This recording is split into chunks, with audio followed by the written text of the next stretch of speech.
Hey there. Ready to unlock your inner greatness? Sounds exciting. You came to the right place. We're diving deep into the wisdom of Wallace Wattles, Oh, cool. an early 20th century author who believed that anyone, Anyone. and I mean anyone, could achieve extraordinary things. Wow, I like him already. Think of this deep dive as our treasure map, Ooh, treasure map. guiding us through 4 of his most powerful works: Okay. How to Be a Genius, How to Promote Yourself, The Science of Getting Rich, and The Science of Being Great. Right. And you know what's interesting? What's that? Wattles wasn't just some, Armchair philosopher. haha. Yeah, exactly. Right. He was a journalist, a self-made success story who really walked the walk. Interesting. His ideas might sound a bit mystical at times, but they're deeply practical and surprisingly relevant to our lives today. I'm intrigued. All right, so Let's do let's it. embark on this journey to greatness. Love it. Wattles kicks things off with a bold statement. Greatness isn't some exclusive club reserved for a chosen few. Right. He insists it's within everyone's reach. I like that. He compares people to light bulbs in a basket, Light bulbs. seemingly identical at first glance, Okay. but each containing the potential to shine brightly in its own unique way, That's a powerful image. isn't it? It really challenges this idea that we're limited by our circumstances Yeah, or our genes. absolutely. Waddle says, forget all that. Uh-huh. You have this incredible potential within you. You do. This spark of something he calls genius. Genius. So is he saying we're all secretly Einsteins? Uh-huh. Well. I can barely make toast without setting off the smoke alarm. Uh-huh. Well, maybe not in the traditional sense. Okay. Wattles viewed genius as a connection to a limitless source of power, Uh-huh. almost like plugging into a universal energy grid. Hmm. He saw it as this divine spark, a fusion of human potential and something greater. Okay, I'm intrigued, but how do we tap into this genius power? Good question. Do we need to meditate on a mountaintop or something? Aha, no mountaintop required. Okay, good. Wattles was all about practicality. I gotcha. He believed the first step is mastering your mental game. Okay, the mental game. He described 2 mindsets, reactive and self-active. Hmm? Imagine a football being tossed around completely at the mercy of external forces. Okay, I see. That's the reactive mind. Gotcha. Now, picture a spring constantly bubbling up with fresh water. Its power coming from within. I like that. That's the self-active mind, the one in control of its own destiny. Okay, so we're ditching the football mentality and embracing our inner spring. Got it. Exactly. But what about things like family background or lack of opportunities? Right. Don't those things hold us back? Wattles would say absolutely not. Really? He was adamant that no matter where you come from, no matter your circumstances, Okay. you can rise above those perceived limitations. Wow. He even dismissed the idea of inherited limitations, which was a pretty radical notion for his time. I can see why his ideas resonated with people. Right. It's like he was offering this roadmap to self-empowerment, Exactly. a way to break free from whatever was holding them back. And to really unlock this potential, Wattles introduces this fascinating concept Oh, tell me more. of a cosmic intelligence or mind of God Okay. that permeates everything. Now we're getting a little woo-woo. Aren't we? Is he talking about some kind of supernatural being? Not exactly. Yeah. Think of it more like a universal consciousness, a source of infinite wisdom and creativity that connects us all. He believed we could tap into this cosmic intelligence through inspiration and intuition, Okay. almost like receiving downloads of knowledge and guidance. Downloads. Interesting. Have you ever had that experience where you're struggling with a problem, Oh, yeah. I know that feeling. and then suddenly the solution just pops into your head? All the time. Like a light bulb moment. Yeah, exactly. That's exactly what Wattles was talking about. Okay. Those flashes of insight, those aha moments, he believed those were glimpses of this cosmic intelligence at work. Oh, I see. So we've got this potential for greatness within us, Yeah. this connection to a universal source of wisdom. Right. But how do we actually bring it all together Exactly. and make something happen in the real world? That's the million-dollar question. That's where Wattles introduces one of his most powerful concepts. I'm ready? Thought forms. Thought forms, okay. You know how you have that mental picture of yourself achieving a goal? Mm-hmm. That vision of success you keep replaying in your mind? Yeah, I'm a pro at daydreaming. Does that count? Haha, well, it's a start. Okay. Wattles believed that these mental images, Yeah. what he called thought forms, actually have creative power. Okay.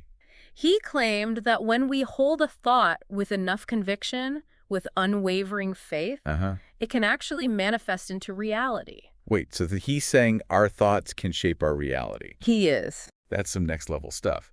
But isn't that just wishful thinking? Wattles was adamant that it's not about passive wishing. Gotcha. It's about consciously choosing the right thoughts. Crafting a detailed mental blueprint of your ideal self and holding that vision with unshakable belief. He even compared it to an architect designing a building. Okay. Before a single brick is laid, they have a detailed plan. Right. A vision of the final structure. Yeah. That's your thought form, the blueprint for your success. I see what you're saying. Yeah. It's like we're the architects of our own lives. Exactly. And our thoughts are the building blocks. And how do we make sure we're using the right building materials, so to speak? How do we choose the right thoughts and stick with them, especially when life throws us curveballs? That's what I want to know. That's where Wattles introduces two more powerful concepts. I'm ready. Consecration and identification. Okay, hold on. Consecration. Isn't that something you do in a church? Not in this context. Wattles wasn't talking about religion in the traditional sense. Gotcha. He used the term consecration to describe a deliberate alignment of your actions with your highest principles, with your truest self. Think of it like dedicating yourself to a higher purpose, to becoming the best version of yourself. So it's like we're making a commitment. Exactly. To live a life that's in harmony with our deepest values and aspirations. And what about identification? Yeah, what about that? Wattles believed that we're not just separate individuals striving for something external. He said we're already connected to this source of greatness, to this universal intelligence. I see. Identification is about consciously recognizing that connection, acknowledging that this power already resides within us. So it's not about becoming something we're not. Right. But about remembering who we truly are. Right, exactly. It's like we're waking up to our own innate power and potential. It's like we're finally plugging into that universal energy grid we talked about earlier. I like that analogy. But Wattles wouldn't want us to just sit around meditating on this connection. No, I bet not. He was a big believer in action. Right. It's all well and good to have these inspiring thoughts and grand visions, but we have to bring them to life in the real world. Yes. So how do we do that? What's the Wattles formula for turning thoughts into actions? He's got some surprisingly down-to-earth advice on that. Okay. He says, forget waiting for the perfect moment or the perfect opportunity. Right. Start now, right where you are, with the small things. I like that. Don't wait for a promotion. Become so valuable in your current role that they have no choice but to recognize your worth. It's like he's saying stop procrastinating and start taking those baby steps towards greatness. Exactly. Okay, I can get on board with that. And this ties into his concept of the advancement mindset. Advancement mindset, okay. It's this belief that we're all inherently driven towards growth and expansion. It's not just about personal ambition.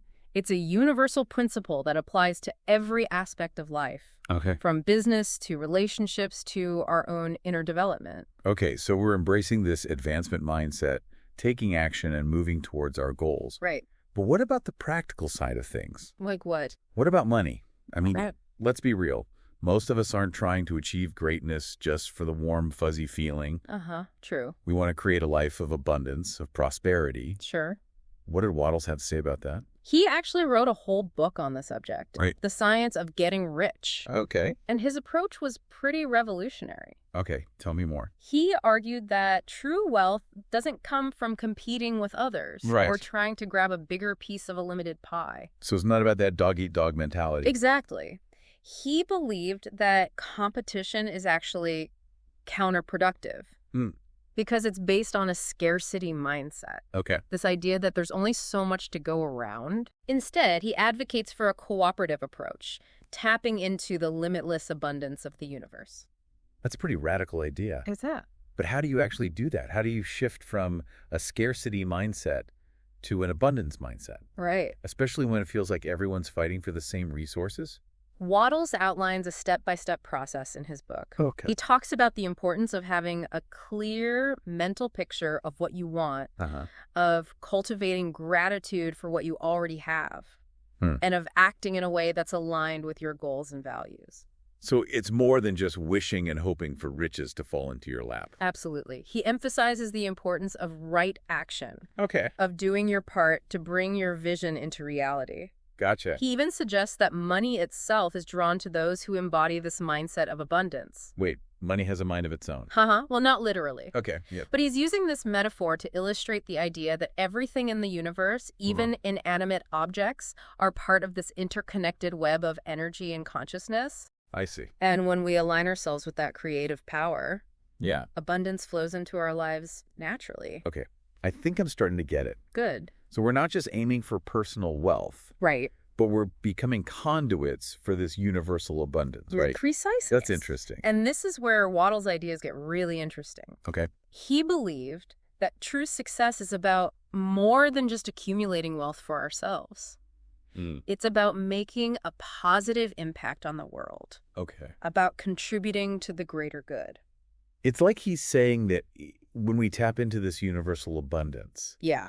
we're not just enriching our own lives, but we're lifting everyone around us. Right. It's a win-win for everyone. That's a great way to put it. Okay. And this idea of radiating positive energy, of sharing this advancing thought with others, is a key theme throughout Wattles' work. So we're not just achieving greatness for ourselves, we're inspiring others to do the same. Right. And that's a pretty powerful idea. It is. And we've only just scratched the surface of Wattles' wisdom. I know, right? I'm already feeling inspired. Good. But for now, we're going to take a quick break. Okay. Don't go anywhere, because we're about to dive even deeper into these transformative ideas. Sound good. All right, be right back.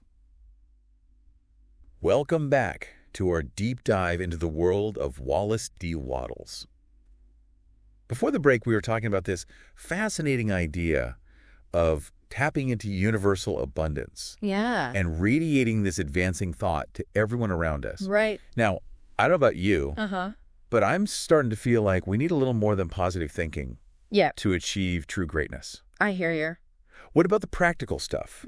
The everyday habits and actions that really make a difference. You're right. Right. It's not all just about mindset. Okay, good. Wattles was very clear about that. Yeah. He believed that our thoughts have a powerful effect on our reality, Right. but they need to be coupled with right action. He was a big advocate for taking care of our physical health as a foundation for achieving our full potential.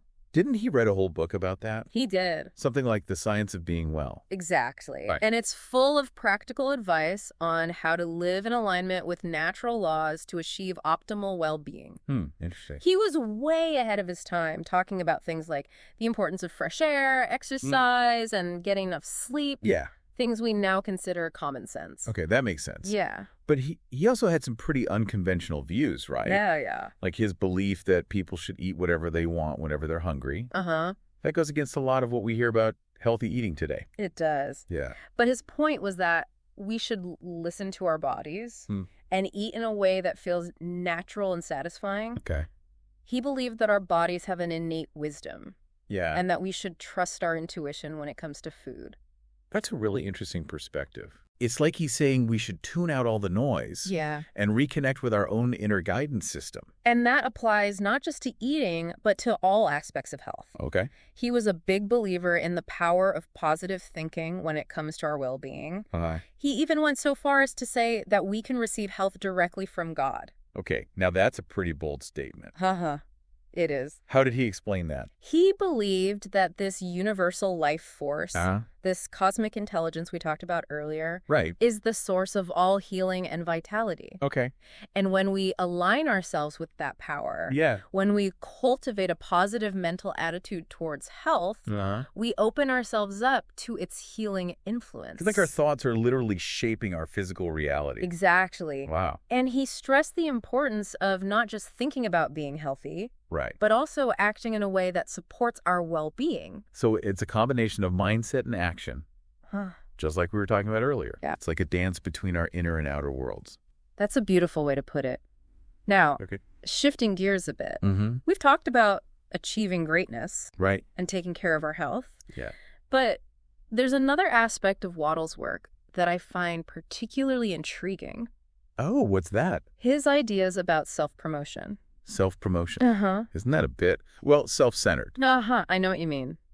I thought Wattles was all about serving others Yeah. and contributing to the greater good. He was. Okay. But he also recognized that we need to make our work visible in the world Right. if we want to make a real impact. Okay. And he believed that we could do that in a way that was both ethical and effective. In fact, he wrote a whole book about it. Really? Called, appropriately enough, How to Promote Yourself. Okay, so how does ethical self-promotion work? Good question. Isn't there always an element of, I don't know, Yeah. bragging or trying to outshine others? Wattles would say absolutely not. Really? He believed that true self-promotion isn't about tooting your own horn or Okay. trying to manipulate others. Hmm. It's about letting your inner light shine, Okay. about becoming so good at what you do that people can't help but notice. That's interesting. It's almost counterintuitive. It is. You're not actively promoting yourself, Right. but your work speaks for itself. Exactly. Do you think that's realistic in today's world, where everyone's vying for attention? Wattles believed it was not only possible, Okay. but essential. Wow. He argued that when you focus on self-development, on becoming the best version of yourself, Right. and on contributing to the world in a meaningful way, Yeah. success naturally follows. So it's like that saying, do what you love and the money will follow. Exactly. Okay. And he went even further, saying that the most effective form of self-promotion is actually helping others to succeed. Now that's a concept I can get behind. Right. It's like you're creating a ripple effect of positivity. And inspiring others to step into their own greatness. Exactly. But how do you actually do that? Wattles talked about conveying what he called the advancing thought to everyone we encounter, both in our professional and personal lives. Right. It's about sharing ideas that inspire growth, that encourage people to believe in their potential and to strive for greater things. So it's not about promoting yourself, per se, Right. but about promoting this idea of progress and possibility for all. That's a great way to put it. I like that. And he believed that this approach was not only ethically sound, but also incredibly effective from a business perspective. I see what you're saying. It's like you're building a community of support and inspiration Yeah. where everyone is lifted up and encouraged to reach their full potential. And that's where Wattles' ideas about mental exercises and affirmations come in. Oh, yeah. He talks a lot about that in his books, doesn't he? He does. Things like visualization and repeating positive affirmations. Right. I've always been a bit skeptical of that stuff. I understand. It seems a bit too new age for me. I get it. Yeah. But there's actually a growing body of scientific evidence really? to support the effectiveness of these practices. Really? That's fascinating. Tell me more. Well, research has shown that affirmations can actually rewire our brains, Wow. helping to create new neural pathways that support positive thinking and behavior. So, by repeatedly affirming our desired outcomes, we're actually training our brains to believe in them. Exactly. Wow. And when we believe in something, Yeah. we're more likely to take actions that support its realization. Right. Wattles understood this intuitively over 100 years ago. That's amazing. It is. So what kind of mental exercises does he recommend? He provides a detailed exercise in The Science of Being Great Okay. that involves relaxation, visualization, and affirmations. Gotcha. He suggests practicing this exercise twice a day, but emphasizes that the key is to think these thoughts continuously throughout the day. It's about making these positive beliefs a part of our everyday mindset. Precisely. Okay. He even provides specific affirmations to use, Oh, like what? such as, I am one with infinite consciousness,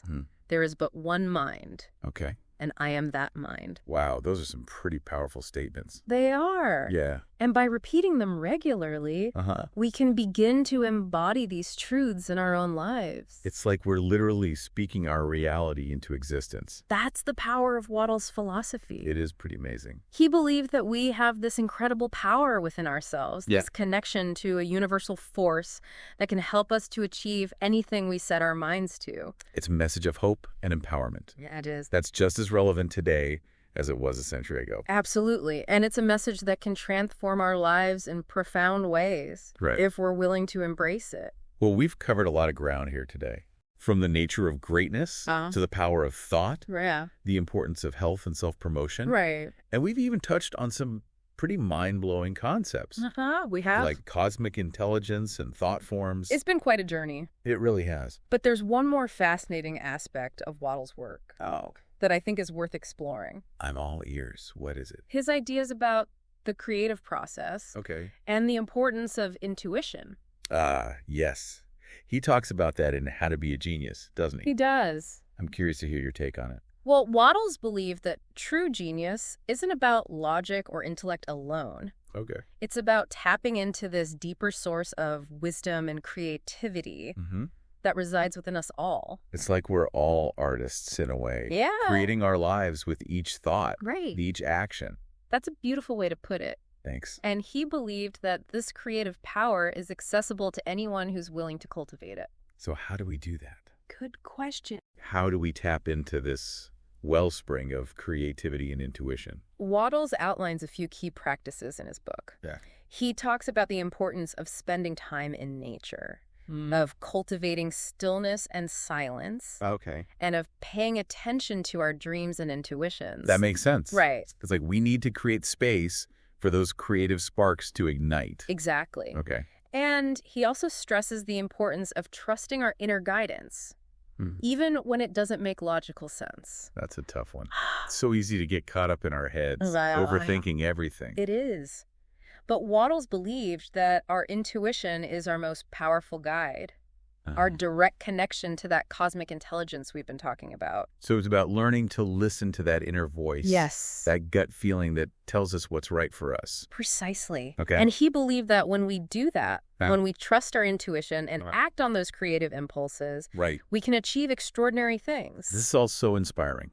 It is. It's like Wattles is giving us a whole new way of looking at ourselves and our potential. He is. And it's a perspective that can truly transform our lives. Right. If we're open to it. I completely agree. Good. I feel like we've barely scratched the surface of Wattles' wisdom. I know what you mean. Even after exploring 4 of his books. That's the beauty of his work. Yeah. There's always more to discover. Right. More to unpack, more to apply to our own lives. I like that. It's like a treasure chest full of gems just waiting to be unearthed. And speaking of unearthing treasures. Yes. I think we've got one more gem to share with our listener. Oh, I like it. Before we wrap things up. I agree. Okay. There's one final insight from How to Promote Yourself. That I think perfectly encapsulates Wattles' philosophy. Okay. Lay it on me. What is it? He writes, to succeed in anything, you must become a radiating center of good. Ooh, nice. It's such a powerful statement. It is. That sums up his entire approach to life. I love that. Right. It's not just about achieving personal success. Right. It's about becoming a force for good in the world. Exactly. And he believed that this is the ultimate key to true and lasting fulfillment. When we focus on radiating positivity, on lifting others up, on contributing to the greater good, we tap into a source of happiness and satisfaction that goes far beyond any material achievements. It's like we're aligning ourselves with a higher purpose, with something bigger than ourselves. Wow, that's a beautiful way to put it. And it's a message that I think we all need to hear in today's world. I couldn't agree more. Good. Well, it seems like we've reached the end of our deep dive into the world of Wallace D. Wattles. We have. But I hope this is just the beginning of our listeners' exploration of his powerful ideas. There's so much there. I have a feeling they're going to want to dive even deeper into these books after hearing our conversation today. I hope so. There's so much wisdom and inspiration to be found in his work. So, a true gift to humanity. I couldn't have said it better myself. But for now, we'll leave our listener with this final thought from Wattles. Okay, I like it. You could do anything you want to do, be anything you want to be, have anything you want to have. That's good. So go out there and create the life of your dreams. And remember to radiate that good. That's it for this episode of The Deep Dive. Thanks for listening, everyone. Thanks for joining us on this incredible journey. We'll catch you next time for another deep dive into the world of ideas that matter. Welcome back. I feel like in our deep dive with Wallace D. Wattles, we keep coming back to this idea that success isn't just about personal gain, Yeah. It's about having a positive impact on the world around us. Absolutely. And, Wattles believed that this ripple effect of positivity starts with each of us becoming what he called a radiating center of good. That sounds beautiful, but what does it actually look like in practice? How do we become this radiating center of good in our everyday lives? Well, you don't have to make grand gestures or try to save the world all at once. Okay, good. Wattles believed that it starts with the small things. Small things. With how we interact with others, with the energy we bring to our work, with the way we show up in the world each day. So it's about embodying those positive principles we've been talking about. Exactly. Like gratitude, kindness, and a belief in the inherent goodness of others. And it's about expressing those qualities in our actions, not just in our words. It's like we're walking the walk, not just talking the talk. I like that. But how does this tie into the idea of self-promotion? Okay. I'm still a bit fuzzy on how you can promote yourself without it feeling, selfish or egotistical. That's a great question, and it's something that Wattles addressed directly in How to Promote Yourself. Okay. He believed that true self-promotion is about more than just getting ahead or gaining recognition. It's about aligning yourself with something bigger than yourself, with a purpose that benefits others. So it's not about promoting yourself per se, but about promoting the good that you're doing in the world. Exactly. Okay. And he believed that when you do that, when you focus on serving others and making a positive contribution, success naturally follows. It's like that saying, what you give out comes back to you tenfold. Precisely. And Wattles believed that this applies not just to material success, but to all aspects of life. Okay. When we radiate positivity, when we focus on helping others to thrive, we create a ripple effect that uplifts everyone around us, including ourselves. It's a beautiful vision, but it also feels a bit daunting. I know what you mean. I mean, how can we as individuals really make a difference in a world that often feels so chaotic and divided? Wattles believed that it starts with each of us taking responsibility for our own thoughts, words, and actions. He argued that when we cultivate inner peace and harmony, when we radiate love and kindness, we become like beacons of light illuminating the world around us. It's like we're each a little spark, and when we come together, we can create a bonfire of positive change. That's a beautiful analogy. Thank you. And it's a reminder that even the smallest act of kindness can have a ripple effect that extends far beyond our immediate sphere of influence. That's so encouraging. It makes me feel like I can actually make a difference, even in my own little corner of the world. You absolutely can. And that's the power of Wattles' message. He reminds us that we all have this incredible potential to create positive change, to become radiating centers of good, and to build a world that's more just, more prosperous, and more fulfilling for everyone. Wow. This has been such an incredible journey. We've explored Wattles' ideas about achieving greatness, cultivating abundance, taking care of our health. It's been a lot. Promoting ourselves ethically, and becoming radiating centers of good. It really has. It's like a blueprint for living a truly extraordinary life. It is. And it's a reminder that true success isn't about what we achieve for ourselves. But about the positive impact we have on the world around us. Well said. So what stands out to you from all of this? What's the one thing you'll take away from this deep dive into the wisdom of Wallace D. Wattles? For me, it's this idea that we're all interconnected, that our thoughts and actions have a ripple effect that extends far beyond ourselves. And that when we focus on radiating good, on serving others, and on contributing to the greater good, we not only create a better world, but we also unlock our own greatest potential for happiness and fulfillment. That's beautiful. And I think it perfectly captures the essence of Wattles' message. I agree. And I hope it's a message that resonates with our listeners. Yeah, me too. Long after this deep dive is over. Well, we've reached the end of our journey with Wallace D. Wattles. We have. But I have a feeling that his ideas will continue to inspire us for years to come. I couldn't agree more. His work is a timeless treasure, offering guidance and wisdom for anyone seeking to live a more meaningful and fulfilling life. I think you're absolutely right. Well, that's it for this episode of The Deep Dive. Thanks for joining us, everyone. Thanks for joining us on this incredible exploration of the wisdom of Wallace D. Wattles. It's been fun. We hope you've enjoyed the journey as much as we have. Until next time, keep radiating that good.